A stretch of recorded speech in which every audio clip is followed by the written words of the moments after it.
Most people look at their boat deck and see a chore, but this EVA foam sheet is trying to turn that maintenance headache into a weekend project.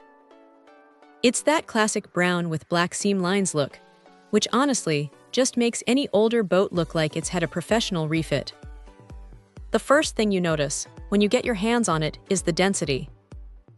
It's not that cheap, squishy stuff that feels like it'll tear if you look at it wrong. It's got a hardness rating of about 55, which means it's firm enough to stand on all day without feeling like you're sinking into a sponge, but soft enough to save your knees when you're kneeling down to unhook a fish. What's interesting is how it handles the sun. Usually, dark-colored decking turns into a frying pan in the middle of July, but this material stays surprisingly manageable. You aren't going to be dancing on it barefoot at high noon, but it doesn't hold that blistering heat that makes you regret stepping out of the shade. Cleaning it is pretty straightforward too. Since it's non-porous, you can just blast it with a pressure washer or give it a quick scrub, and the fish scales or spilled drinks don't really soak in. Now, the installation is where the DIY aspect really kicks in.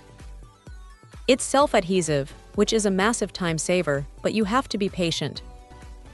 If you're the type who rushes, you're going to end up with bubbles or crooked lines. You really need to make sure the deck is bone dry and perfectly clean before you peel that backing off. Once it's down, it's down. The adhesive is strong, maybe even a little too strong if you make a mistake, so measure twice and cut once. You can use a standard utility knife to trim it to fit around consoles or hatches, and it cuts cleanly without fraying at the edges. If there's a downside, it's that the edges can be a bit sharp right after you cut them. You might want to take a fine grit sandpaper to the edges, just to smooth them out, so they don't catch on your gear or your skin. Also, while it's great for a John boat or a kayak, don't expect it to hide a deck that's completely rotted out underneath. It's a surface upgrade, not a structural fix. But for the price, it's a solid way to get that high-end, custom deck feel without paying a shop thousands of dollars to install it for you. It's practical, it looks sharp, and it's tough enough to handle a season of abuse.